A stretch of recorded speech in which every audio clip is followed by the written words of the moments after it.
Eu quero dar continuidade ao ensino da semana passada, falando sobre as 70 semanas. Então, eu vou explicar rapidamente o que eu disse a semana passada, para nós darmos prosseguimento. As 70 semanas são semanas, você me responde profético. As 70 semanas são semanas proféticas. Nós aprendemos que são dias de anos. Dias de anos. Cada dia dessa semana equivale a um. Isso foi inventado por Daniel ou já existia na Bíblia? Lembra no livro de Levítico que nós lemos? São semanas de anos. Então, nós fizemos uma conta de 400, que deu um total de 490 anos, que começou a contar a partir de Neemias, no seu capítulo 2, no ano do rei Artaxerxes, no ano de 445. Então, os 490 anos, ele passou a contar no ano 445 antes de Cristo. Hoje eu recebi uma pergunta interessante. Uma pessoa mandou uma pergunta assim para mim mesmo. 490 anos, mas nós já estamos no ano 2000 e eu não entendi foi nada. Eu falei assim, 490 anos, mas antes de Jesus vir ao mundo, nós já estamos depois de Cristo, não é? Aí eu falei, não, porque eu li e começou a contar. Então, esquece o que você leu, fica com o que eu te ensinei. Porque às vezes você vai consultar as coisas no Google, lá tem curioso, lá tem os palpiteiros de plantão, tem aqueles que não entendem nada, mas dá palpite, tem os revoltados que gostam de dar palpite, não é? É engraçado, se você for pesquisar dízimo no Google, você sai doido, não é? Porque tem gente que nunca pôs o pé numa igreja evangélica, mas fala de dízimo, não é? É engraçado, é engraçado. Tem gente que nunca estudou a Bíblia, mas fala sobre profecia. Enfim. Então eu respondi para ela, não, é antes de Jesus Cristo, no ano 445. Ela, agora eu entendi, agora fez sentido. Então, eu disse também para vocês que essas 70 semanas eram semanas que só diziam respeito ao povo de Israel. Então, esse tempo ainda já se cumpriram 69 semanas e falta mais uma semana para se cumprir. Dentro das 69 semanas que já se cumpriram, as profecias pararam das 70 semanas. Por quê? Porque o povo de Israel rejeitou Jesus Cristo. E aí então deu origem à igreja. Quando a igreja for levada, as 70 semanas voltará a acontecer. Essa última semana, a semana de número 70, ela equivale à grande tribulação. Então vamos ler aqui de novo Daniel capítulo 9. Daniel capítulo 9.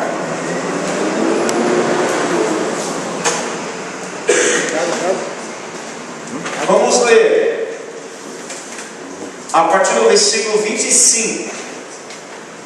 Saiba e entenda que a partir da promulgação, ou decreto, ou aviso, ou lei, ou assinatura, que manda restaurar e reconstruir Jerusalém, até o ungido ou líder, até que ele venha, haverá 7 semanas e mais 62 semanas, dando um total de 69. Então eu disse para vocês que essas 7 semanas, que dá um total de quantos anos?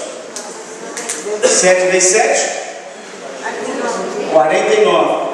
É o tempo exato que durou para Jerusalém ser reconstruído. Disse também a vocês que se refere a Jerusalém, a cidade, não ao templo.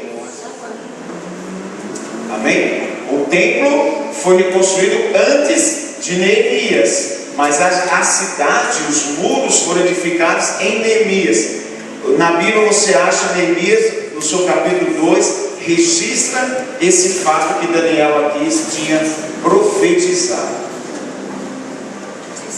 Isso deu início no ano de 445, época do rei Artaxerxes.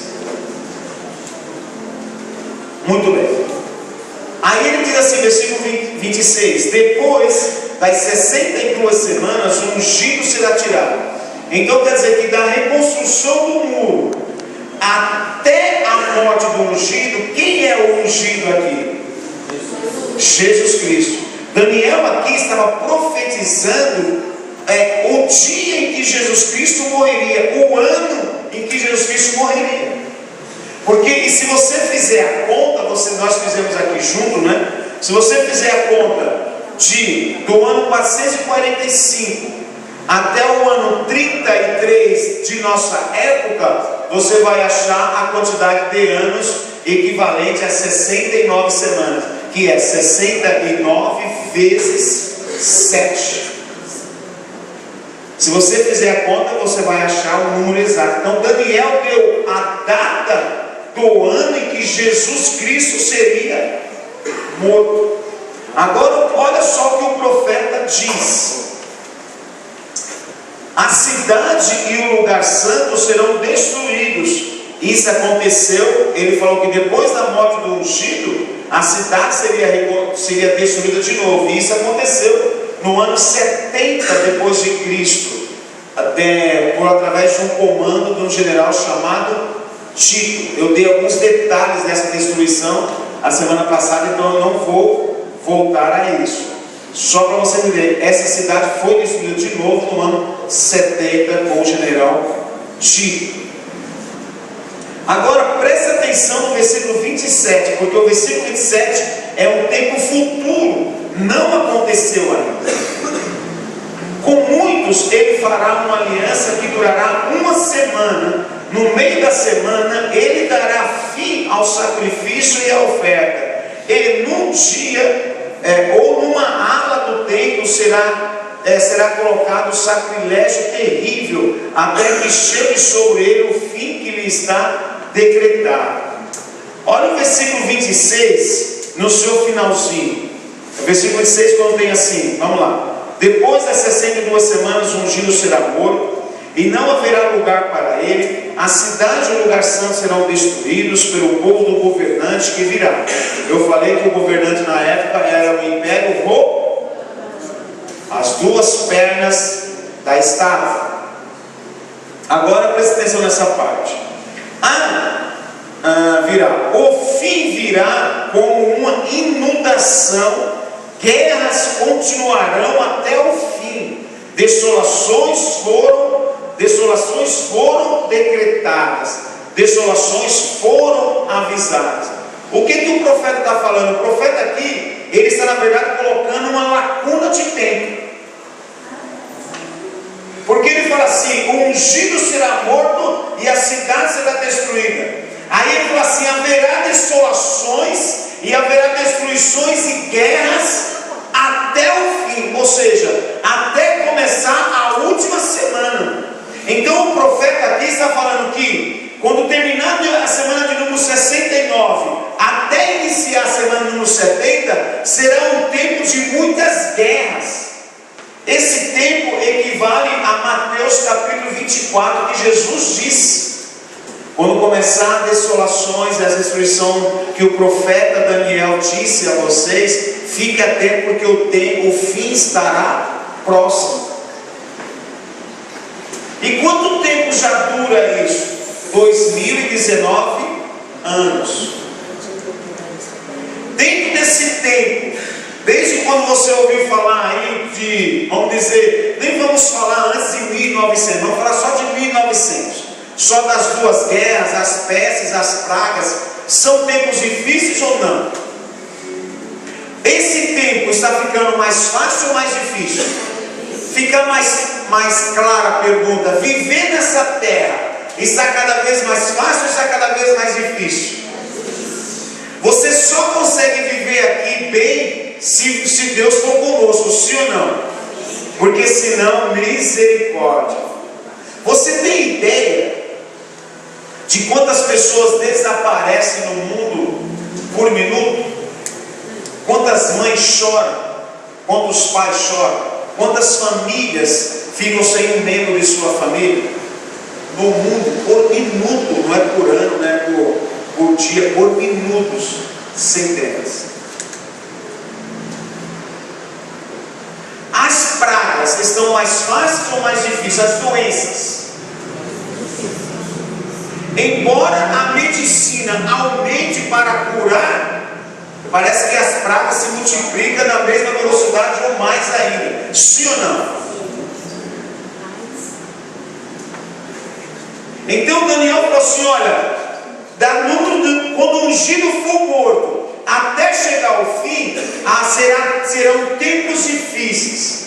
Então os tempos que nós estamos vivendo não são os tempos da última semana, são os tempos difíceis que Daniel disse que iria anteceder a última semana.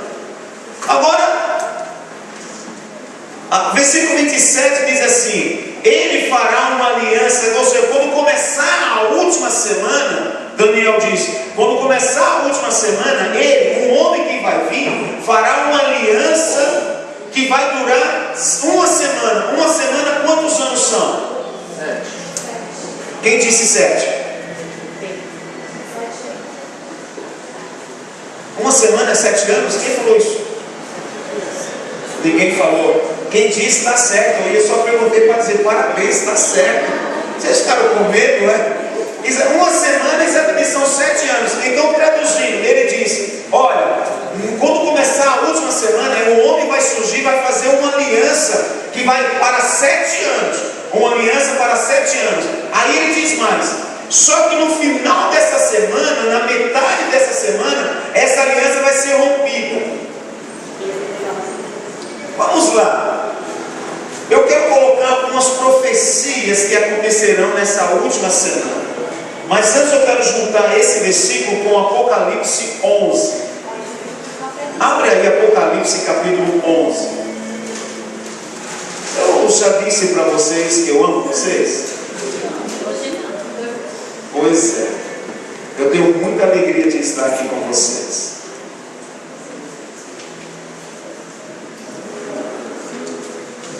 Apocalipse 11, versículo 1 e versículo 2.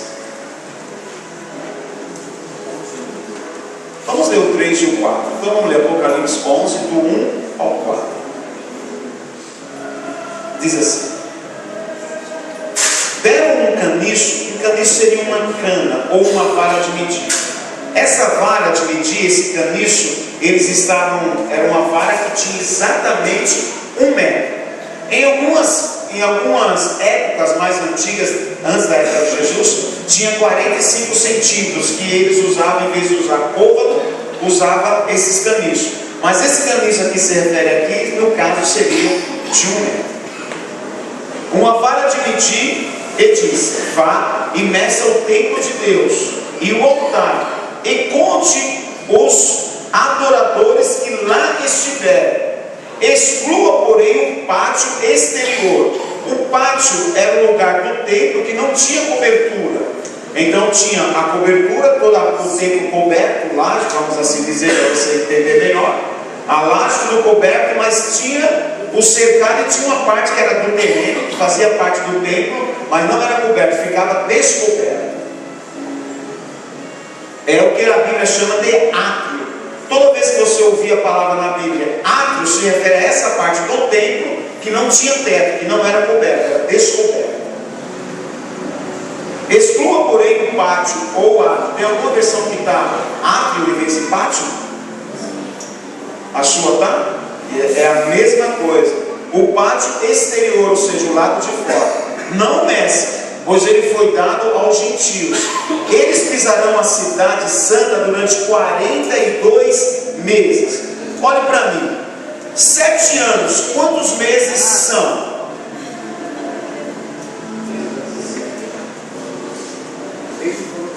3 anos e meio. Não, quantos meses são? São 3 anos. Oi? 84. 84. E a metade de 84? 42. Ele diz assim: olha, eles pisarão a cidade durante 42 meses. 42 meses é o mesmo que eu dizer que a metade de 7 anos. 7. O que foi que Daniel disse? Que faria uma aliança de 7 anos, mas na metade dela seria rompida. Se eu falar aqui, em vez de eu falar anos, falar meses, assim, ele fará uma aliança por 84 meses, mas com 42 será rompido. O texto aqui está dizendo que haveria um sinal que acontecerá na primeira metade desta semana, ou seja, nos primeiros 42 meses. Esse texto está trazendo luz, está trazendo um acontecimento que vai ocorrer durante essa última semana que Daniel previu lá no seu livro de Daniel, capítulo 9. Quem está me entendendo, diga amém. Amém. Muito bem. Agora, se eu pegar 42 meses, se eu pensar que fazer uma conta por meses de 30 dias, que é o que a Bíblia se refere. Eu não vou aqui explicar as questões técnicas, porque isso é muito chato. Mas a Bíblia fala aqui de meses, se referindo meses, cada um com 30 dias. Muito bem. Se eu pegar e multiplicar 42 meses vezes 30 dias, eu quero saber quantos dias vão acontecer nesses 7 anos, na metade desses 7 anos. Quantos dias são a metade de 7 anos ou 42 meses, transformando em dias? Meses e 30 dias. Quantos dias dão? 1200? Olha só o que o versículo 3 diz: darei poder às minhas 2 testemunhas, elas profetizarão durante 1260 dias. Se eu falar 1260 dias, ou falar 42 meses, ou falar assim, a metade de 7, eu estou falando a mesma coisa. Glória a Deus, Senhor. Quem está me entendendo, diga amém. Amém. Então, aqui nós encontramos que o texto diz que na metade da semana a aliança vai ser rompida. Estamos encontrando aqui que o átrio vai ser usado por todos os gentios nos primeiros 42 meses dos últimos 7 anos na terra. Não vão, quando eu falar durante os últimos 7 anos na terra, entenda o período que nós vivemos. Graça, sem contar milênio, graça, tá bom? Não pense que a terra vai explodir, nem vai ser destruída, nós vamos falar sobre isso. Mas entendam o que eu quero dizer. Esses últimos 7 anos que a Bíblia está falando, ela diz: primeiro, haverá uma aliança, o anticristo e os judeus. A metade da semana, em 42 meses, essa aliança será quebrada. A Bíblia também diz que nessa primeira metade virão pessoas que vão adorar, todos os gentios vão pisar no templo. Que templo? O terceiro templo que está sendo reconstruído lá em Jerusalém, que já está pronto. Eu disse para vocês uma vez que vocês fiquem atentos na construção do templo lá em Jerusalém. Não é o templo de Salomão brasileiro, é o templo de Salomão israelense, tá bom?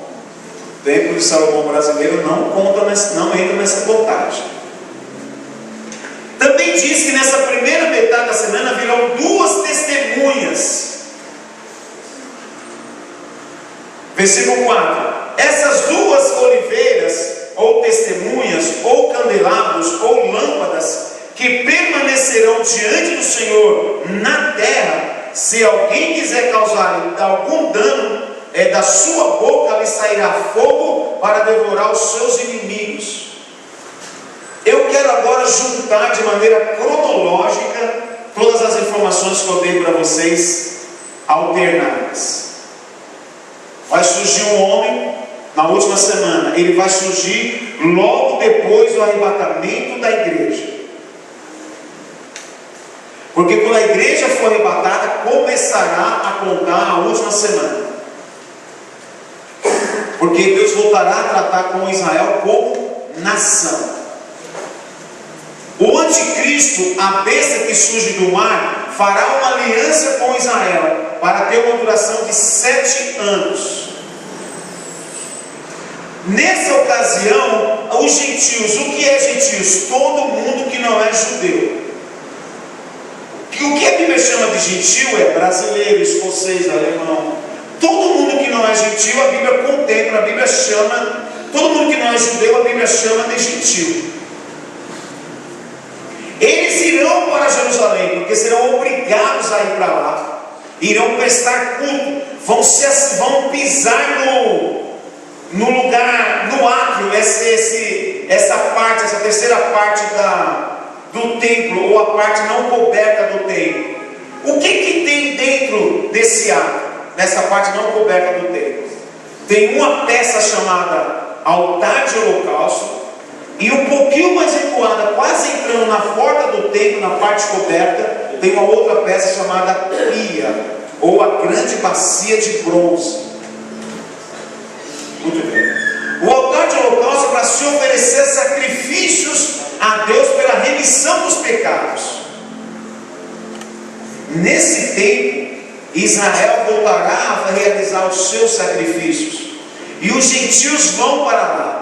Esse anticristo fará uma aliança, e no meio de todo esse sacrifício que o povo gentil, que Israel está fazendo a Deus, ele entra e vai interromper, para que não se faça mais esse sacrifício.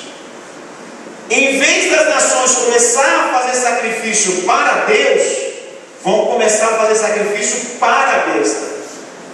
Por isso Daniel diz que na última semana ele iria profanar o lugar santo. O altar, que altar? O altar de holocausto. Por que a profanação? Porque vai colocar, matar animais que no sacrifício não podia. Mas a pior profanação é que os seus sacrifícios não serão mais direcionados para Deus, será direcionado para ele, a besta. No livro de 1 Tessalonicenses, capítulo 2, 3 e 4, lá diz que um homem se assentará no lugar de Deus, tentará parecer como Deus, e vai querer falar ou ser Deus. Uma outra coisa que vai acontecer, vai surgir duas oliveiras. Quem são essas oliveiras? Dois homens que irão testemunhar. Testemunhar o quê? Testemunhar contra a besta. E falar para a nação de Israel: não façam isso. Isso é abominação contra Deus. Agora, quem são essas duas oliveiras, esses dois castiçais? Aqui existe uma questão teológica muito complicada. Eu vou dar 3 nomes e vou dar uma opinião minha particular. Vocês fiquem livres para vocês caminharem como o Espírito Santo trouxer ou revelar no teu coração. A Bíblia diz que todo homem está sujeito a nascer e morrer uma só vez. Elias morreu? Não. Ele foi levado vivo numa carruagem de fogo. Subiu. Está lá no céu. A Bíblia diz que essas duas testemunhas são 2 candeeiros que estão assistindo diante de Deus. Enoque morreu? Não. Enoque não morreu. A Bíblia diz que ele era um homem justo. Deus achou graça e para si o levou. Então nós temos Enoque e Noé. Enoque e Elias. Esquece Noé. Noé, sai daí, Noé. Noé, você é da arca, mas você não tem nada a ver com nada. Você morreu, esquece. É que às vezes tem alguns personagens bíblicos que querem tomar o lugar do outro, né? Mas nós aqui nós não deixamos, estamos atentos. Noé queria tomar o lugar de Enoque, não pode. Queria tomar o lugar de Elias também, não pode. Então, o Enoque e o Elias não morreu, estão diante de Deus. Agora tem um homem chamado Moisés. Moisés morreu? A Bíblia diz que ele morreu, tem lá a expressão, ele morreu. O corpo dele foi achado? Até hoje não. Cientificamente, quando o corpo não é encontrado, alguém é dado como morto? Hã? Cientificamente não. precisa achar o corpo, examinar e falar assim: morreu. Por que Deus levou o corpo de Moisés? Existem tantas teorias que eu nem vou entrar no mérito. Mas muito bem, a Bíblia diz que essas duas testemunhas que vão atuar na primeira metade dos últimos 7 anos, eles vão fazer fogo cair do céu, vão mandar não ter chuva e não vai chover, depois vai mandar chover e vai começar a chover, vai amaldiçoar, o Senhor vai trazer palavras de maldição para a besta e ela ficará doente. Israel vai receber esses dois como grandes testemunhas e como grandes profetas de Deus na terra. Por isso que Israel vai quebrar a aliança com a besta nos últimos 3 anos. Por quê? Por causa do testemunho dessas duas pessoas. Israel faz um pacto, mas esses dois homens começam: eles não são de Deus, não é de Deus, não é de Deus, não é de Deus, é pecado e abominação. E ele começa a trazer os sinais, e a nação de Israel então reconhece que a besta não era de Deus, e então dá ouvido a essas duas testemunhas. Para alguns, essas duas testemunhas serão Elias e Enoque. Para mim, José Carlos Constantino, será Elias e Moisés. Se você aceitar que Moisés morreu, literalmente morreu, você não pode aceitar que vai ser Elias, que vai ser Moisés, porque o homem está ordenado a nascer e morrer uma. E essas duas testemunhas, no final de 3 anos e meio, no final de 1260 dias, no final de 42 meses, eles serão mortos em praças públicas e crucificados, e todos os olhos verão a morte dele. E a morte desses 2 homens será filmada pelo mundo inteiro e vai ser ordenado pela besta.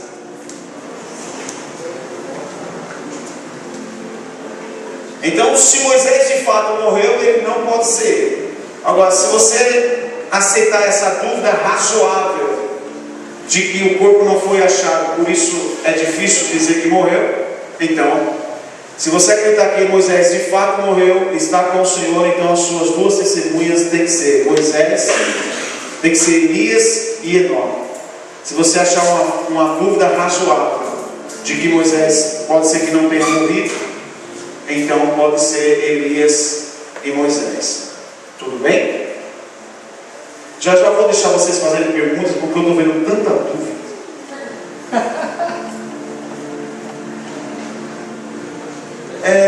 Abre a Bíblia no livro de Apocalipse, capítulo 6. Vamos ler do versículo 1 até o versículo de número 3. Apocalipse 6, do 1 ao 3. Eu vou falar de um outro acontecimento que irá ocorrer durante a primeira metade dos últimos 7 anos, ou o período da semana número 70, pela visão de Daniel, ou pela semana, ou pelos últimos 7 anos, equivalente à grande tribulação. Um tempo que irá se iniciar após o arrebatamento da igreja. Apocalipse 6, do 1 em diante. Observei: quando o Cordeiro abriu o primeiro dos 7 selos, então ouvi um dos seres viventes dizer, como voz de trovão: venha, olhe. Adiante de mim estava um cavalo branco. Seu cavaleiro empunha um arco e ele tinha uma coroa. Ele cavalgava, ele andava no seu cavalo como vencedor, determinado a vencer. Que cor era esse cavalo? Branco representa o quê? Paz.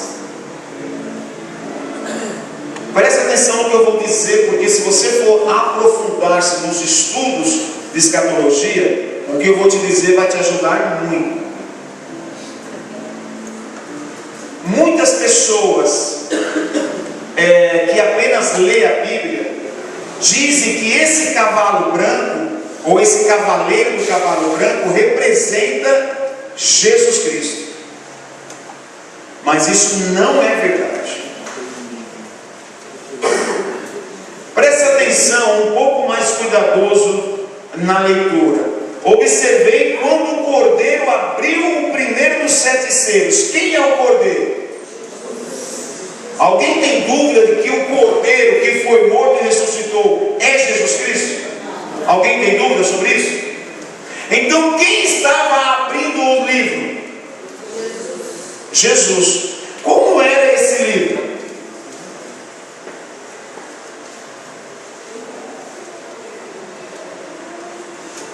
O livro era como se fosse um pergaminho e era tudo enrolado. O que são os selos? São etapas desse livro.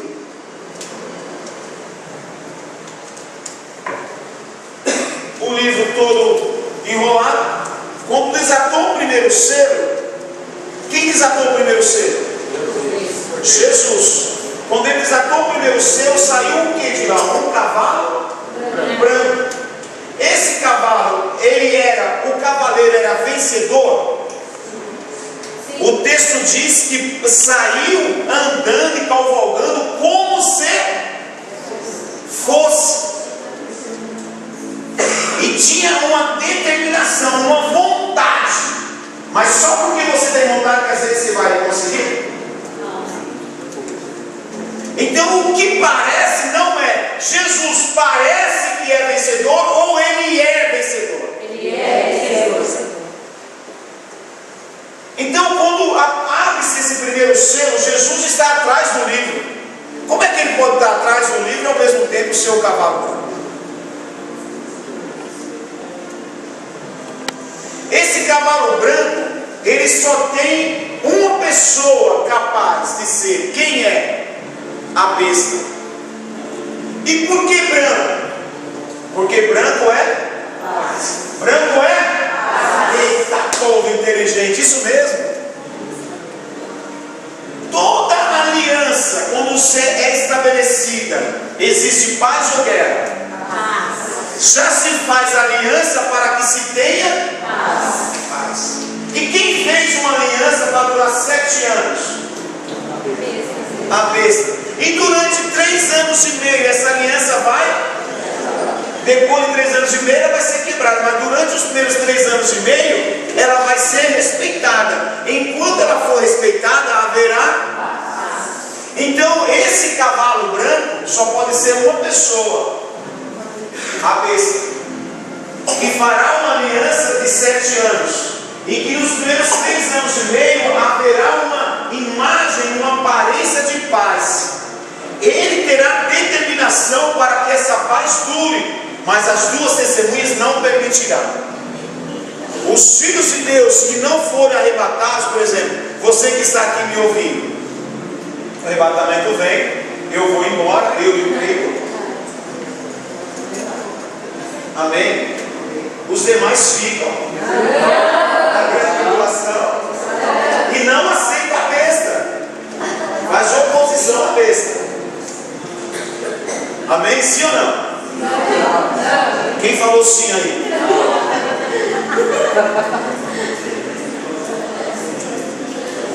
Então por isso que a Bíblia diz que é o cavalo branco e saiu como se fosse, mas não é vencedor. O cordeiro é que abre. Aí quando ele continua abrindo, ele abre o segundo selo. Aí surge o segundo cavalo. Esse segundo cavalo, ele surge no final dos primeiros 3 anos e meio da grande tribulação, que aí começa as guerras. Que aí vem o cavalo vermelho. O cavalo vermelho é o quê? Morte. Guerra. Cavalo amarelo. Pestes, doenças.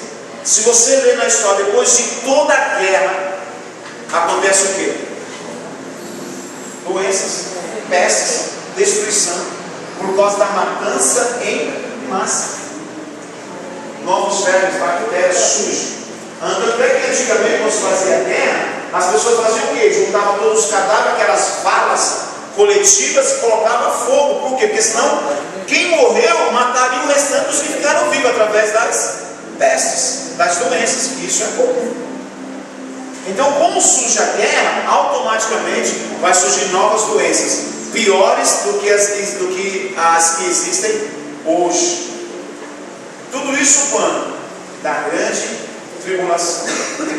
Então, eu não vou falar sobre os outros cavalos, porque vai chegar uma hora que eu vou falar só sobre os cavaleiros. Então eu vou explicar para você cada detalhe, cada guerra que existe, até as guerras químicas e biológicas que já tem tudo armado, eu vou explicar um pouquinho para vocês. Eu só queria fazer vocês entenderem sobre a questão do cavalo branco.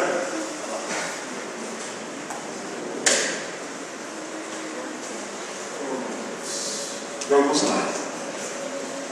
Perguntas? Pois é. Se eu aceito que Moisés não morreu, né? Qual é o critério que o senhor analisa para colocar Moisés e deixar um dos dois? Vamos dizer assim, Elias e Moisés. Por que escolhe Elias então e não Enoque? Qual que é a circunstância que escolhe Moisés? Pelos feitos. Então, quando a Bíblia traz descrições sobre as duas testemunhas, no capítulo 11, ele fala sobre fogo, fala sobre chuva, ele fala sobre livramento, ele fala sobre abrir mar, ele fala sobre isso, enfim. Versículo 4. Essas duas testemunhas e os dois candelabros que permanecem diante de Deus, da terra do Senhor. Se alguém me causar dano, a boca dele sairá fogo que devorará os seus inimigos, e assim que deve morrer qualquer pessoa que quiser causar-lhe dano. Esses homens têm poder para ferir o céu, de modo que não chova durante o tempo que estiverem profetizando. Tem poder para transformar água em sangue, ferir a terra, enfim. Pelas descrições, fala sobre pragas. É claro que qualquer pessoa, desde o mais novo até o mais velho, vai chegar para mim e fazer um contra-argumento. Bispo, mas quem fez isso não foi eles, foi Deus. Isso da cria nem precisa ser inteligente para falar isso, né? Qualquer um sabe disso.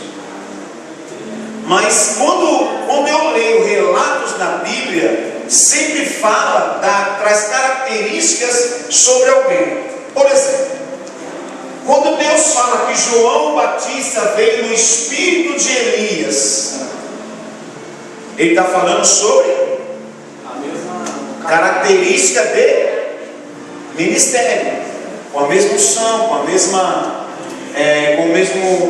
o mesmo propósito, causando o mesmo objetivo, tendo o mesmo resultado. Então, é por causa disso que eu acabo associando. Agora, e se Moisés morreu, isso não é Moisés, é Enoque. Para mim está valendo do mesmo jeito. Eles falam a mesma coisa para mim. Mas é por causa da característica do ministério. Quando traz essas associações, a gente acaba trazendo alguém em mente. Então, e como eu tenho suspeita sobre a morte de Elias, sobre a morte de Moisés, e uma outra coisa, a nação de Israel é complicado para aceitar alguém. Mas é a passagem que fala que teve luta com o corpo de Moisés, para que Satanás não tivesse Teve luta pelo corpo de Moisés. Sim, pelo corpo. O diabo não luta pelo seu corpo? mas ali eu vejo assim, você interpreta aqui. Então entra a sua interpretação, não um fato.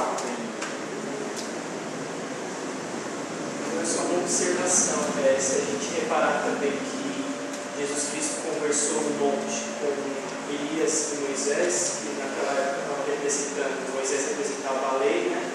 E Elias também estava junto com ele, seria mais uma observação para a gente. Favorece a minha tese, mas eu nem quero ir por esse. Porque se eu pegar todos os pontos que favorecem a minha tese, eu ia ficar com você aqui muito tempo. Moisés que representava ali a lei e Elias que representava os profetas, né? Então, e assim, porque Israel, para aceitar alguém, Israel é muito complicado. Israel não aceita qualquer um como homem de Deus, como profeta. Israel é uma nação incrédula. Você tem ideia? Não aceitaram Jesus. Precisa falar mais alguma coisa? Então, para eles verem associar e se converterem e abandonar a besta, é muita coisa, mas é um belo argumento, é isso mesmo. Tem outro, mas nem vou falar. Mais alguma observação que me ajude? Ou mais alguma pergunta?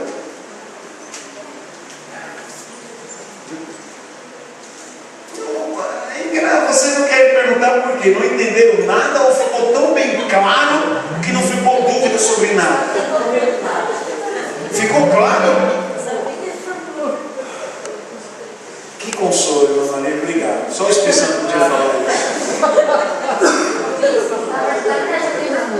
Mas na semana passada, como o senhor não abriu esse espaço, sim, eu fiquei com a dúvida, e chegou em casa, eu li, tentei entender, mas consegui não entender ainda. Certo. O senhor falou na quarta-feira passada sobre os 144 mil, e o senhor também falou que era sobre as tribos, de Levi, e aí eu lembro que o senhor falou que não seria brasileiro, seria somente essas pessoas. Mas essas pessoas da tribo, elas já morreram há muitos anos, certo?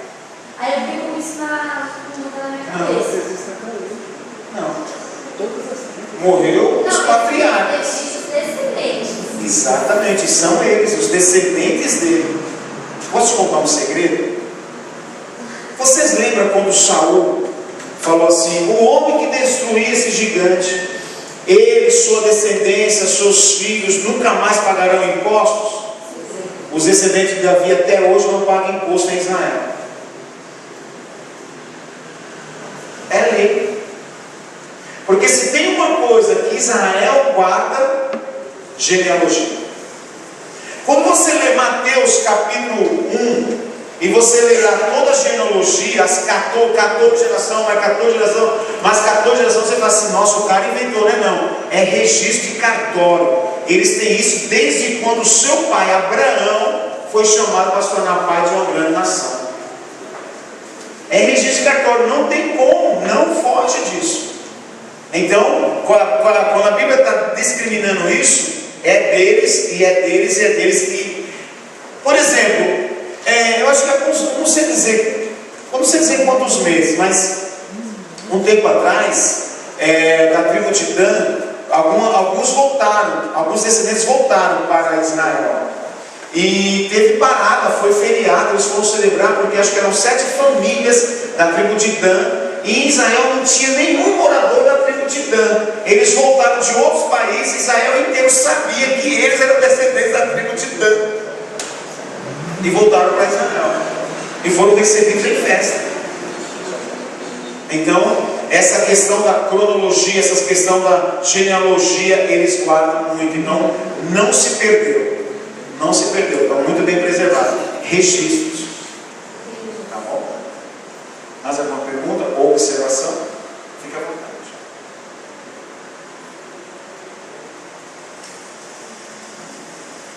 Se você fala assim: e se eu perguntar e ele não souber? Eu falo: eu não sei, depois eu te explico. Eu sou obrigado a saber tudo? Não, né? Não. Mas se eu souber, eu te ajudo. Oi, filho. Das 7 semanas são consideradas como anos. São semanas de ano, isso. Cada dia é um ano. E esses 42 meses não entram nessa como ano? Entra. Por isso que eu falei que com a última semana, o texto diz que na metade dela será rompido. Então, um mês tem 30 anos. Não. No caso, um mês de 30 dias. Um ano, quantos meses são? 7 anos, quantos meses dão? 84. A metade de 84, a Bíblia diz que na metade da semana a aliança será quebrada, certo? Quanto que é a metade de 84? Por isso que o texto diz que depois de 42 meses a aliança será quebrada. Então ele está falando ao mesmo tempo 7 anos. Aí depois para confundir, eu multipliquei, eu fui multiplicando, né? Anos para descobrir quantos meses são e depois para descobrir quantos dias dá. Por isso que o texto fala assim: 1260 dias, que que equivale também a 3 anos e meio. 3 anos e meio é o mesmo que eu falar, a metade de 7. Compliquei você, não? Entendeu? Você fala assim, isso é Bíblia ou é matemática, meu Deus do céu? Não é? Não, eu já tinha estudado isso aí. Eu só Queria entender melhor. Amém. Pude ajudar? Ficou mais tranquilo? É bom, o que você pode fazer para exercitar? Você pode chegar em casa, pegar essas informações e fazer conta. Pega o celular e faz conta, anota. Ah, é isso, daí anota lá o que eu falei. Ah, é isso, anota. Aí no final você vai chegar e falar assim, bispo, não quiser mais dar aula não, deixa comigo, o negócio agora é comigo. Só um minutinho. Não sei se a pergunta vai, não sei se eu vou saber como uma pergunta, mas quando você fala que Deus vai tratar Israel como nação, você falou todos os gentios que são brasileiros, todos, né? Como que eu conseguiria visualizar essa nação brasileira até Israel? Eu não consigo enxergar isso. Então, O senhor fala que quando eu digo a nação, não pense que todos os brasileiros irão, mas seus países, seus representantes. Quando um representante nosso vai a uma nação, ele está levando a nação, está levando todos os brasileiros, todos os países. Hoje, os representantes de todas as nações que irão para lá para adorar. Por isso fala dos gentios. E também pessoas individuais, não é? Não quer dizer que todo o Brasil vai. Hoje em dia, para você ter uma ideia, eu não sei dizer assim quantos mil, mas são alguns milhares de brasileiros que já vão para Israel todo ano. Pensando no valor hoje, os brasileiros não conseguem ir para lá. Então, mas se você acredita, pensa assim, quando eu falo isso, falo das autoridades que nos representam. Amém? Não quer dizer que toda a nação, porque se o Brasil, na verdade, se só o Estado brasileiro, São Paulo, só o Estado de São Paulo for para Israel, não cabe ninguém. Todos os judeus têm que sair de lá, porque não cabe, literalmente não cabe. Israel é menor do que muitos países, muitos estados nossos, em território e em popularidade. É bem menor. É pequeno, muito pequeno. Para você ter ideia, de carro, em 5 horas eu atravesso Israel de fora a fora. De carro, você sai daqui e vai para a Bahia, você leva quantas horas de carro? Quantos dias? 2, 3 dias? 17 anos. Oi? Mais ou menos 17, 19 horas. 17, 19 horas daqui até lá? Porque meu pai mora numa cidade, última cidade de Minas, que é divisa com a Bahia, Coladinho. Então leva quase 20 horas. 17 horas. Então quer dizer, só daqui de São Paulo para lá, 24 horas até o sul da Bahia. Então você vê, dá para atravessar Israel quantas vezes? Só de São Paulo para a Bahia. Ela atravessa Israel 5 vezes, não é? Uma conta grotesca ali. Só a Zona Leste já enche Israel. Já enche. Pega o metrô 7 horas da manhã lá. É só pegar o metrô. É só o São Paulo já enche Israel. É muita gente, amém? Tô brincando. Calma, gente, é brincadeira, calma. Muito bem. Pois não.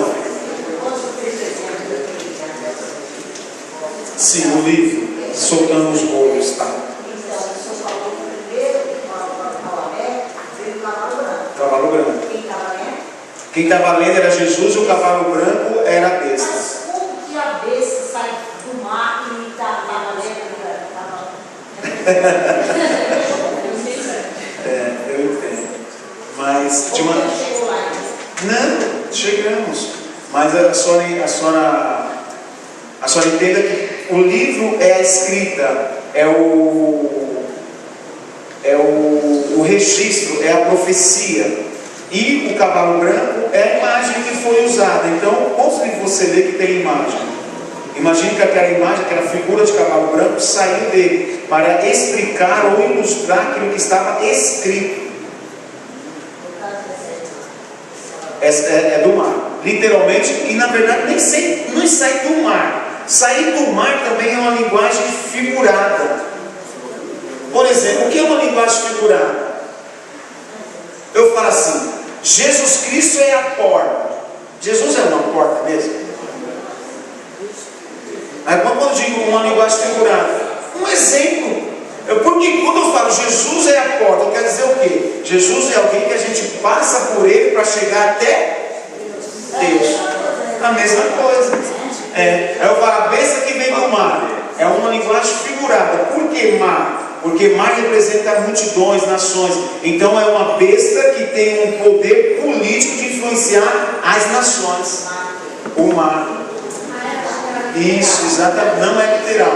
Se a pessoa é uma besta, é porque é filho do... Qual é o nome daquele canal? O He-Man não. Aquaman?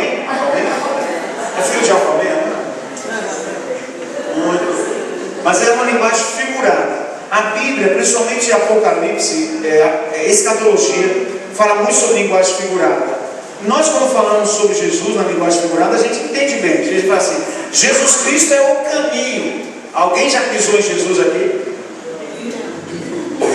Alguém já caminhou sobre Jesus? Mas é uma linguagem figurada, que eles representam o quê? Que Jesus é alguém que nós seguimos, né? Uma linguagem figurada. Então, está dentro desse contexto, tá bom, filho? Ajudei, filho?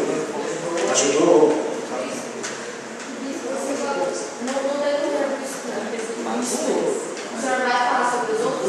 Sim, o preto, principalmente o amarelo e o vermelho. O branco não muito, porque você já entendeu tudo, mas os outros falaremos. Diga, filho.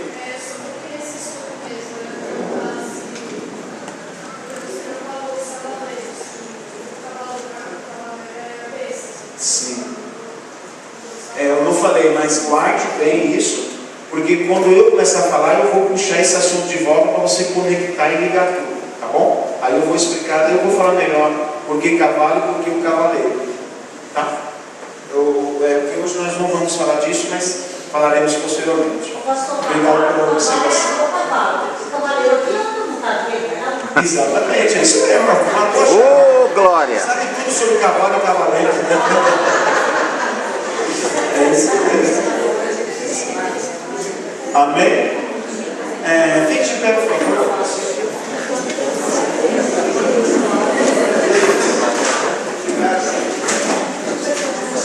A semana que vem eu vou dar um nó na cabeça de vocês. Não, hoje foi simples, hoje foi suave. É assim, é o meu, se eu conseguir, não é? Se eu conseguir. A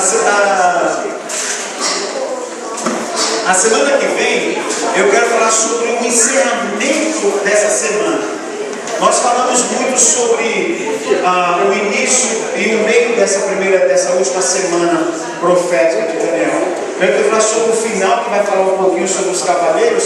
Eu quero falar sobre um grande acontecimento que se dará nesse momento, que nós chamamos de Batalha de Gog e Magog, ou Batalha do Armagedon. Eu quero tratar um pouquinho com vocês sobre isso, que é um acontecimento que vai. Quero falar também sobre aquela mulher. O Apocalipse fala de uma mulher que ela saiu pelo deserto e o cavaleiro foi atrás dela, mas abriu-se uma fenda e Deus escondeu essa mulher lá nessa rocha. Então eu quero ver um pouquinho sobre isso, porque também está dentro é uma das profecias dentro da última semana de Daniel. Amém? Obrigado por quando falar, por vocês conversaram, vocês são muito educados. Louvo a Deus por isso. A educação de vocês não vai para o céu, pelo menos não é. Uma outra, quem sabe. Feche os olhos. Pai querido, eu quero agradecer pela vida de cada filho teu. Quero te agradecer, Deus, pela presença de cada um. Leve-os de volta aos seus lares, conceda a eles graça e bênção. Que a tua palavra, Deus, seja fortalecida em nós. Eu te peço, Pai Celestial, que o Senhor abençoe e guarde os seus filhos. Guarda a mente de cada um para que essas coisas não sejam roubadas. Pai Celestial, guarda o nosso coração, Senhor Deus, acima de qualquer coisa, Senhor. Que o nosso coração esteja em Ti, guardado e protegido. Em nome de Jesus. Que meus irmãos tenham uma noite de sono abençoada. O Senhor Deus, uma instante de semana extraordinária, debaixo de tua unção, Senhor. E que o Senhor possa fazer de novo, através da tua igreja, através desse povo, em nome de Jesus. Que o amor de Deus Pai, que a graça de Jesus Cristo, seu Filho, que a doce comunhão e consolação do Espírito Santo seja hoje e para todo sempre com a amada igreja. Abre os seus braços, podem fechar. Meu cordial abraço a todos vocês. Temos uma cantina hoje para ajudar